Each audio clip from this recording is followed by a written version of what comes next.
Hey everybody, this is Dream, and today we're going to be reviewing Tilesweeper. Tilesweeper is developed by EVO and published by EVO.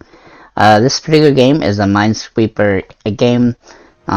Basically, the way this game works is that you can, hit pieces on the ground and then they fall away, and then you'll see that there are going to be numbers on the floor. Very standard Minesweeper type of game. However, the twist in this particular game is that each level is not just a box like, normal Minesweeper, but it actually has giant areas and stuff. So it's definitely a lot different in some capacity because of that.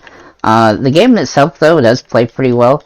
Obviously, it's just like playing Minesweeper, and it's pretty simple from that perspective. There are a decent amount of levels in the game, though there probably could be more, and I believe if I read correctly that they plan to add DLC and stuff to it as well, which is definitely going to help the game's life, because it is pretty simple when it's just Minesweeper, you know what I mean? So, just keep that in mind if you do pick it up. I do believe that they'll put DLC out though, so hopefully they do, because it'll be nice if they do. So most of the levels are these castle-style looking levels, like you've seen here. I'm actually just going to quit here, because I want to show you the way this is set up. So the arcade, and also, so they have two different modes. They have standard and solvable. The solvable ones are basically guaranteed to be solvable each time, and then the standard ones have some points where you might have a where you'll have to guess, like, you'll have, like, a situation where you could choose, like, you'll have to choose that there's one bomb in two places, and there will be no other discerning factor that showcase which one it is. Then there's also three classic levels above, which are the standard type of box like this, that you're just gonna play the normal way. General Minesweeper, just with the, cool little backdrop that is the castle.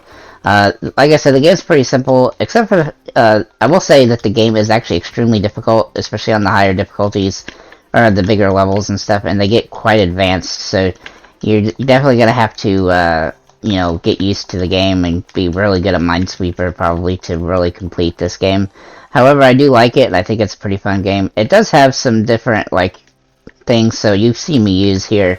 So, like, if I hit B while I'm looking at this one, it showcases all the places that this bomb could be, which obviously is here, and then I can hit X in order to clear out the, or sorry, B again, not X, to clear out the area that that isn't a bomb. So you can see me do that here. There are some achievements tied to actually not using that throughout certain levels, so just be aware it's actually quite difficult when you don't use that. It makes it more difficult. It's still not undoable, like, as long as you're pretty good with logic, then you'll be okay. But it is pretty difficult. And I will show you, here, just a minute, I'll show you a level that's super difficult, to help you, just so you can see how difficult it actually is. So the final levels, are quite large, and on hard difficulty, you have to clear a crap ton amount of area. You have to find 222 bombs, and you're gonna have to clear all this area out to get all of them.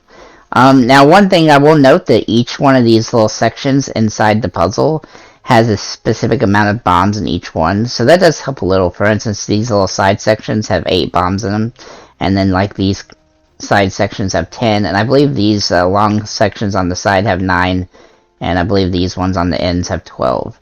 And then the one here in the middle has 27, if I remember correctly. I could be slightly wrong about those numbers. I'm just trying to go off of my memory. But again, you just play this the same way. And like I said, these levels are extremely difficult, so you don't really want to expect that you're going to be able to complete them in the first go. There's a lot of logic that you're going to have to use that's very difficult to even, unless you're just extremely good with numbers and math. I mean, I'm pretty good with numbers and math myself, and even this level is given me some problems. I did manage to beat it once already on the other game type, but I still have to do it on this one. This is definitely the hardest level in the game, so just keep that in mind when you do, if you do pick it up to play it, because that is going to be something, if you want to get all the achievements at the very least, you're going to have to deal with that. So for instance, here's a good logic aspect here. So we have this little button here, and so we know that this has 3, and we know 3 of these, there's going to be 2 in these 3, because this is already one of them. And then we also know that of these 2, there's only 1, so we know that 1 is here. So that gives us this, actually, which is going to open up another prospect. And then we actually figure that out right here pretty easily. So it's, you know, it's just a logic game. You really just have to use logic over and over, trying to figure out where the best place for each solution is. Again, it's not super easy, but it's definitely doable if you're pretty good at logic puzzles. So that's pretty much all I have for this review. I do think it's a really good, solid game. I definitely recommend it if you're into these type of puzzle games. I'll go back to the store real quick so you can see the price of the game again, and we'll check out the release date. So the release date is August 18th, and it is $7.49. It's a pretty good price. There's a lot of puzzles, so you're never going to have, you know, it's going to take a long time to get through all of them. I'll also show you the achievements. Like I said, they're going to take some time to get all the difficulties complete, and then also actually breaking 1,000,000 tiles is probably going to be the longest achievement, I would expect. Same with like finding 10,000 mines. So when you find a mine and you put the little flag on it, that's what that counts for. So just keep all that in mind.